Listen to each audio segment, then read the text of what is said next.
நம்ம இந்த ரீசெண்ட் டைம்ஸில் நம்ம பர்ச்சேஸ் ஷாப்பிங் எங்கே சாப்பிட போனாலும் எதுனாலும் சரி நம்ம எதுவுமே நம்ம வேலட் நம்மளை எடுத்து நம்ம ஃபிசிக்கலாக கேஷ் கொடுக்குறதே இல்லை.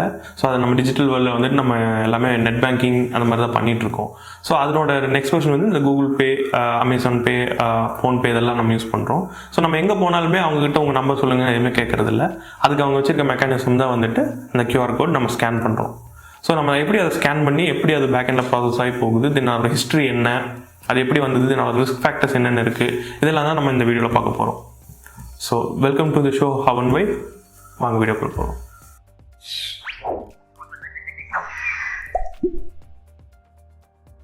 இந்த கியூஆர் கோடோட ஒர்க்கிங் பற்றி தெரிஞ்சிருக்கிறதுக்கு முன்னாடி ஸோ அதில் யார் இன்வென்ட் பண்ணாங்க, அதோட ஹிஸ்ட்ரி என்னங்கிறது தெரிஞ்சுக்கலாம். 1994 டான்சோ வேவ் அப்படிங்கிற ஒரு கம்பெனி தான் வந்துட்டு இது இன்வென்ட் பண்ணாங்க. இவங்க வந்து ஜாப்பனீஸ் கம்பெனி, வேறு யாரும் கிடையாது, டொயோட்டாவோட சப்சிடரி தான். ஸோ கார் மேனுஃபேக்சரிங் கம்பெனிக்காக இன்வென்ட் பண்ணின ஒரு ப்ராசஸ் தான் வந்து இந்த கியூஆர் கோடு. ஸோ இது ஜஸ்ட் அவங்களோட பர்பஸ்க்காக மட்டுமே தான் அது கண்டுபிடிச்சிருக்காங்க, இன்டர்னல் யூசேஜுக்காக.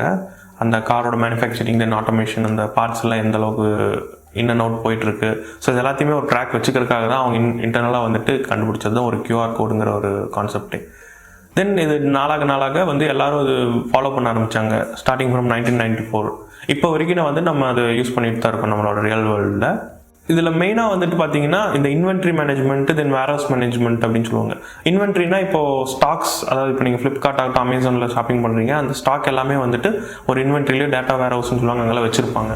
ஸோ அங்கே அவ்வளோ இது நம்ம வந்து மெயின்டைன் பண்ணணும் அப்படின்னா கியூஆர் கோட் இல்லைன்னா நினச்சி பாருங்கள். எல்லாத்தையுமே இப்போ ஒரு பாக்ஸ் எடுத்து நேம் முன்னாடி இருக்கும், காஸ்ட்டு பின்னாடி இருக்கும், அதோட ஐடி இந்த இன்னொரு சைடு இருக்கும், அதை பார்த்து மேனுவலாக என்டர் பண்ணிகிட்டு இருக்கிறதுக்கு ஒரு ஆளுக்கு நம்ம சேலரி கொடுத்து வச்சுருக்கணும். ஸோ இப்போ இது வந்து இந்த கியூஆர் கோட் எப்படி இது வந்துட்டு ஹெல்ப் பண்ணுதுன்னு, நமக்கு டெக்னாலஜி ஹெல்ப் பண்ணுது அப்படின்னு பார்த்தீங்கன்னா, ஜஸ்ட் அது வந்துட்டு இன்ஃபர்மேஷன் எல்லாமே ஸ்டோர் பண்ணி வச்சுருக்கோம். அந்த ஒரு ஃபார்மேட்டில், அந்த ஒரு இமேஜ் ஃபார்மேட்டில் அது ஸ்டோர் பண்ணி வச்சுருக்கு, அந்த கியூஆர் கோட் ஃபார்மேட்டில். ஸோ அது ஜஸ்ட் அதை ஸ்கேனிங் ப்ராசஸ் முடிச்சதுக்கப்புறம் அந்த டேட்டாவை நம்ம எக்ஸ்ட்ராக்ட் பண்ணிவிட்டு அதை வந்து பேக்கெண்டுக்கு எடுத்துகிட்டு போயிடுது. ஸோ இது வந்துட்டு வித்தின் செகண்டில், ஃப்ராக்ஷன் ஆஃப் செகண்ட்லையும் கூட ஆகிற மாதிரி டெக்னாலஜிஸ் எல்லாம் இப்போ வந்துருச்சு. ஸோ இன்வென்ட்ரியில் இதெல்லாம் தான் வந்துட்டு அந்த ஆட்டோமேஷனுக்காக யூஸ் பண்ணிகிட்டு இருக்காங்க. ஸோ இது ஒரு முக்கியமான விஷயம் இதில். தென் அப்புறம் இதில் டைனமிக் கியூஆர் கோட்ஸ்ன்னு சொல்லிட்டு ஒன்று இருக்குது. சில ஸ்டாட்டிக்னா வந்துட்டு நமக்கு ஸ்டாட்டிக்கான இன்ஃபர்மேஷன் ஸ்டோர் பண்ணி வைக்கும். லைக் இப்போ உங்களோட பர்சனல் இன்ஃபர்மேஷன் ஏதாவதுன்னா அது மாறப்போகிறது கிடையாது. ஸோ அதுக்கு வந்துட்டு நீங்கள் கொடுத்துட்டு ஒரு கோட் ஜென்ரேட் பண்ணிங்கன்னா அது அப்படியே இருக்கும், நம்ம ஸ்கேன் பண்ணும்போது அந்த இன்ஃபர்மேஷன் மட்டும் பார்த்துக்கலாம். ஆனால் டைனமிக்னா அப்படி கிடையாது, அது கொஞ்சம் இன்ஃபர்மேஷன் தான் ஸ்டோர் பண்ணி வைக்கும். லைக் இப்போ ஏதாவது நீங்கள் வெப்சைட் வச்சுருக்கீங்க, இல்லை ஏதாவது ஈவெண்ட் கண்டக்ட் பண்ண போகிறீங்க அப்படின்னா, ஸோ அதில் இன்ஃபர்மேஷன்ஸ் வந்து நீங்கள் ஏதாவது சேஞ்சஸ் பண்ணுற மாதிரிலாம் இருக்கும். அப்போ நீங்கள் அதை சேஞ்ச் பண்ணிங்கன்னா அந்த கியூஆர் கோட் டைனமிக்காக ஜென்ரேட் ஆகும் அந்த டைமில். ஸோ அந்த மாதிரி லெஸ் இன்ஃபர்மேஷன்ஸ் எல்லாம் நம்ம யூஸ் பண்ணணும், கியூஆர் கோட் யூஸ் பண்ணணும் அப்படின்னா நம்ம டைனமிக் கியூஆர் கோட்ஸ் தான் போகணும். ஸோ அதில் ஒரு எக்ஸாம்பிள் பார்த்தீங்கன்னா இந்த வாட்ஸ்அப் வெப். நீங்கள் வாட்ஸ்அப் வெப் நீங்கள் கம்ப்யூட்டரில் லாகின் பண்ணோடனே ஒரு கியூஆர் கோட் வந்து ஜென்ரேட் ஆகும். அதை ஃபஸ்ட் நீங்கள் ஸ்கேன் பண்ணதுக்கப்புறம் லாகின் ஆயிரும். தென் மறுபடியும் நீங்கள் லாக் ஆஃப் பண்ணிட்டு பார்த்தீங்கன்னா அந்த கியூஆர் கோட ஸ்ட்ரக்சர் மாறும். ஸோ அது நல்லா நோட்டீஸ் பண்ணிங்கன்னா உங்களுக்கு தெரியும். ஸோ இதுதான் வந்துட்டு டைனமிக் கியூஆர் கோடுன்னு சொல்லுவாங்க. ஸோ இது வந்துட்டு லெஸ் இன்ஃபர்மேஷன் தான் ஸ்டோர் பண்ணும். பட் ஸ்டாட்டிக் இன்ஃபர்மேஷன் வந்து அப் டு 4000 ஆல்ஃபானியூமெரிக் கேரக்டர்ஸ் வரைக்கும் கியூஆர் கோடில் நம்ம ஸ்டோர் பண்ணிக்கலாம். ஸோ இதுக்கு முன்னாடி கியூஆர் கோடுக்கு முன்னாடி வந்து பார்த்தீங்கன்னா பார்கோட் அப்படின்னு சொல்லி ஒன்று இருந்துச்சு. அது வந்துட்டு 2 டைமென்ஷனல் கிடையாது, அது வந்து லீனியர் தான். ஜஸ்ட் ஒரு வெர்டிக்கல் ஹாரிசான்டல் லைன்ஸ் இல்லாமல் வெர்டிக்கல் லைன்ஸ் மட்டும் இருக்கும். ஸோ அது எப்படி ஒர்க் ஆகும்னு பார்த்தீங்கன்னா, அந்த ஸ்கேனர் டிவைஸ் பார்த்துருப்பீங்க, அது கன் மாதிரி இருக்கும். ஸோ அதுலேருந்து ஒரு ரெட் கலர் லைட் பீம் அடிக்கும். அது அடிக்கும்போது ஸோ அதில் லைட் வந்து அந்த லேசர் லைட் வந்து ரிஃப்ளெக்ட் ஆகும், மறுபடியும் ரிஃப்ளெக்ட் ஆகி அது அனலாக்ஸாக போகும். ஸோ அதாவது பிளாக் ஏரியாலே ஒயிட் ஏரியா இருக்கும். பிளாக் ஏரியாவில் இருக்கிறது ரிஃப்ளெக்ட் ஆகாமல் ஒயிட் ஏரியாவில் மட்டும் அந்த லேசர் லைட் பீம் பார்த்து ரிஃப்ளெக்ட் ஆகும். ரிஃப்ளெக்ட் ஆகும்போது என்ன ஆகும்னு பார்த்தீங்கன்னா, அது வந்து ஒரு வேவ் ஃபார்மேட்டில் மாறும், அனலாக் வேவ்னு சொல்லுவாங்க. தென் அது வந்து நெக்ஸ்ட் ஸ்டெப்பாக வந்து பார்த்தீங்கன்னா பைனரிஸாக மாறும், 0s and 1s மாறும். அந்த 0s and 1s வச்சு தான் வந்துட்டு நமக்கு இன்ஃபர்மேஷன் எடுக்குது. ஸோ கம்ப்யூட்டரோட லாங்குவேஜ் வந்து 0s and 1s தான். ஸோ அதை வச்சு அது உள்ளே இருக்க டேட்டாவை ஹோல்ட் பண்ணி வைக்குது. ஸோ இதுதான் பல ட்ரெடிஷ்னலாக இருக்கிற அந்த பார்கோடு. ஸோ அது வந்து பார்கோட்னா ஜஸ்ட் அது என்ன அப்படிங்கிறது மட்டும் சொல்லும், நேமு தென் ஐடி, அது மட்டும் தான் சொல்லும். ஸோ இதனால தான் வந்து பார்த்தீங்கன்னா டிபார்ட்மெண்டல் ஸ்டோர்ஸ்லாம் அது வந்து யூஸ் பண்ணுறாங்க. பட் வேறஸ் கியூஆர் கோட் பார்த்தீங்கன்னா லாட் ஆஃப் இன்ஃபர்மேஷன் வந்து அதில் ஹோல்ட் பண்ணிக்கலாம். ஸோ இதுதான் வந்துட்டு கியூஆர் கோடோட மெயின் அட்வான்டேஜ். ஸோ நான் ஆல்ரெடி சொன்ன மாதிரி பார்கோடுக்கும் கியூஆர் கோடுக்கும் என்ன டிஃப்ரென்ஸ்னு பார்த்தீங்கன்னா, பார்கோடு வந்து லீனியர் 2 டைமென்ஷனல் கிடையாது. அது ஜஸ்ட் அது வெர்டிக்கல் லைன்ஸ் வச்சு டேட்டா ஹோல்ட் பண்ணி வைக்கும். ஆனால் QR கோடு எப்படி ஸ்டோர் பண்ணி வைக்கும்னா மேலே வந்து பார்த்திங்கன்னா ஒரு ஸ்மால் பாக்ஸ் இருக்கும், 1 2 3 3 இருக்கும். ஸோ இந்த 3 பாக்ஸோட வேலை என்னென்னு பார்த்தீங்கன்னா பொசிஷன் வந்து அலைன் பண்ணி கொடுக்குறது. அதுக்கு ஹெல்ப் பண்ணுறதுக்கு பார்த்திங்கன்னா இந்த கீழே குட்டி பாக்ஸ் ஒன்று இருக்கும், இதுதான் வந்துட்டு அலைன்மெண்ட்டுன்னு சொல்லுவாங்க. ஸோ இது வந்து நம்ம எப்பயுமே நம்ம ஸ்கேன் பண்ணும்போது பேரலாக வச்சு அப்படியே ஸ்கேன் பண்ணிட மாட்டோம்.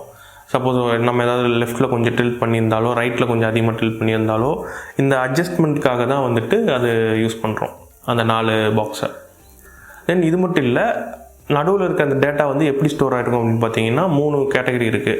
வெர்ஷனிங் இன்ஃபர்மேஷன், தென் ஃபார்மேட்டிங் இன்ஃபர்மேஷன், தென் இந்த ஃபார்மேட்டிங் இன்ஃபர்மேஷன்லேயே வந்துட்டு இந்த data correction and error correction அப்படின்னு சொல்லுவாங்க. அதுவும் வந்துட்டு என்கோட் பண்ணி அதில் வந்துட்டு ப்ரெசென்ட் ஆகிருக்கு.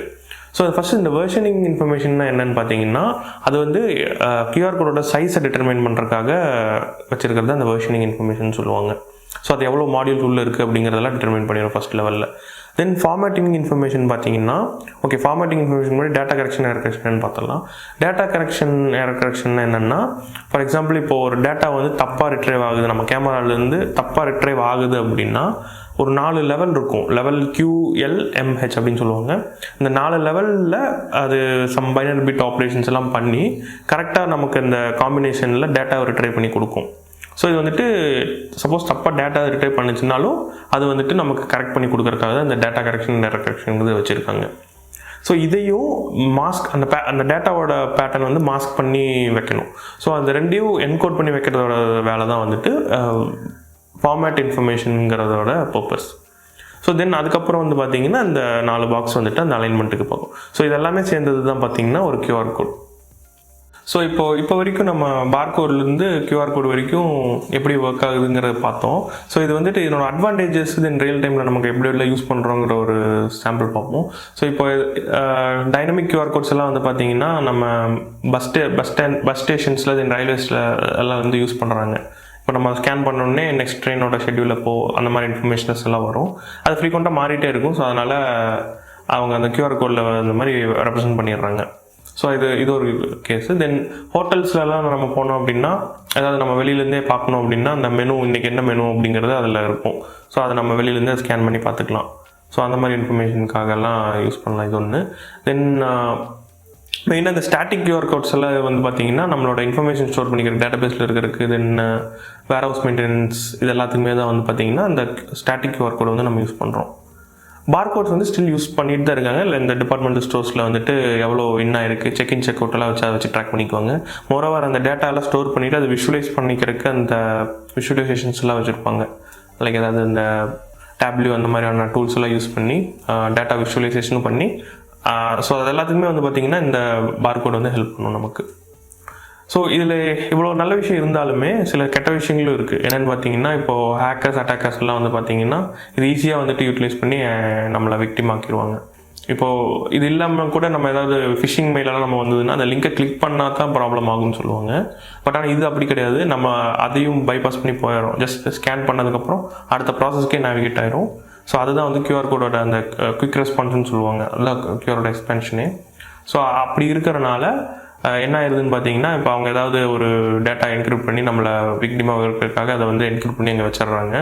நம்ம அதை ஸ்கேன் பண்ணிட்டோம் அப்படின்னா, தெரியாமல் ஸ்கேன் பண்ணிட்டோம் அப்படின்னா நம்ம அவங்கக்கிட்ட லாக் ஆகிருக்க நிறைய சான்சஸ் இருக்குது. தென் இது மோரோவர் இப்போது பிட்காயின்ஸ் சைட்லேயும் பார்த்தீங்கன்னா இப்போது ஒரு பிட்காயினோட அட்ரஸ் வந்து டெபிட் பண்ணுறதுக்கும் QR கோட் தான் யூஸ் பண்ணுறாங்க. ஸோ அதிலெல்லாம் வந்துட்டு இப்போது நிறையா அந்த ஹேக்கர்ஸ் இவங்கெல்லாம் வந்துட்டு ஏதாவது மிஸ்யூஸ் பண்ணுறதுக்கான நிறைய சான்சஸ் வந்து இதில் இருக்குது. ஓகே, ஸோ இந்த டிஸ்அட்வான்டேஜஸை ஓவர் கம் பண்ணுறதுக்கு தான் வந்துட்டு அடுத்தது அந்த NFC டேக்ஸ் அப்படின்னு சொல்லி ஒன்று புதுசாக கொண்டு வந்துருக்காங்க. ஆல்ரெடி யூஸ் பண்ணிட்டு தான் இருக்காங்க. நம்ம NFC அந்த உங்களுக்கு தெரியும்னு நினைக்கிறேன். ஜஸ்ட் அது நியர் ஃபீல்ட் கம்யூனிகேஷன் சொல்லுவாங்க, அதான் NFC. ஸோ அதை வச்சோடனே வந்துட்டு பேமெண்ட் வந்துட்டு நமக்கு ட்ரான்ஸ்ஃபர் ஆகும். ஸோ இதுக்கு வந்து பார்த்தீங்கன்னா தனியாக நம்ம இந்த மாதிரி கோட் எதுவுமே ஜென்ரேட் ஆகிருக்காது. ஒரு ரிசீவரும் ஒரு டிரான்ஸ்மிட்டரும் இருந்தால் போதும். அது ஆல்ரெடி இப்போ வர மொபைல்ஸ் எல்லாமே இன்பில்ட்டாகவே வந்துடுது. லைக் அந்த சாம்சங் ஐஃபோன்லாம் வந்துடுது. நம்ம அதை எனேபிள் மட்டும் பண்ணிவிட்டு ஸோ அதை வந்து நம்ம யூஸ் பண்ணிக்கலாம். ஸோ இது வந்து எப்படி நம்ம QR கோடுக்கு ரீப்ளேஸ்மெண்ட்டாக வர சான்சஸ் இருக்குதுன்னு பார்த்தீங்கன்னா, எடிட் பண்ணுறது ரொம்பவே ஈஸி. இப்போ ஒரு QR கோடை நீங்கள் எடிட் பண்ணணும்னா, உள்ள இருக்க டேட்டா எடிட் பண்ணணும்னா நீங்கள் டேட்டாவே எடிட் பண்ணிட்டு QR கோடே மாற்றணும். அதை டைனமிக் QR எப்படி இருந்தாலும் நீங்கள் சாட்டிஸ்ஃபை பண்ணிடுவீங்க. பட் ஸ்டில் வந்துட்டு NFC-ல ஜஸ்ட் அதை உள்ளே இருக்கிற டேட்டாவை ஓவர் ரைட் பண்ணால் போதும். அதே NFC டேக்கில் நம்ம அப் டு டேட் இருக்கிற டேட்டா என்னவோ அதை நம்ம பார்த்துக்கலாம். ஸோ இது ஒன்று. மோரோவர் அது வந்து சிம்பிள் அண்ட் செக்யூர்னு சொல்லலாம். ஏன்னா அது வந்துட்டு ஒரு டிரான்ஸ்மிட்டர் ரிசீவர் மட்டும்தான் தேவைப்படும். ஸோ வேறு எப்படி மிஸ்யூஸ் பண்ணிக்கிறதுக்கான சான்சஸ் இல்லை. ஸோ அதனால் அது செக்யூர்னு சொல்கிறாங்க. ஸோ கோயிங் ஃபார்தர் வந்துட்டு இப்போ கூகுள், அமேசான், ஆப்பிளெல்லாம் அந்த பேமெண்ட் வேலட்ஸ்க்கு எல்லாமே வந்துட்டு NFC தான் யூஸ் பண்ணிகிட்டு இருக்காங்க. ஸோ மேபி ஃபியூச்சர் வந்துட்டு NFC-ஆகவும் வரலாம். பட் QR கோடும் இருக்கும், பார் கோடும் இருக்கும். ஸோ இதுதான் வந்துட்டு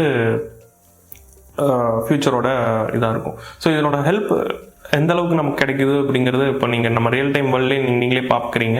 ஸோ பட் அது என்ன நடக்குது அப்படிங்கிறது தெரிய வைக்கணும் அப்படிங்கிறதுக்காக தான் இந்த வீடியோ போட்டிருக்கோம். ஸோ இந்த வீடியோ உங்களுக்கு பிடிச்சிருந்ததுன்னா லைக் பண்ணுங்கள், ஷேர் பண்ணுங்கள், தென் மறக்காமல் subscribe to dhlabs. Thanks friends.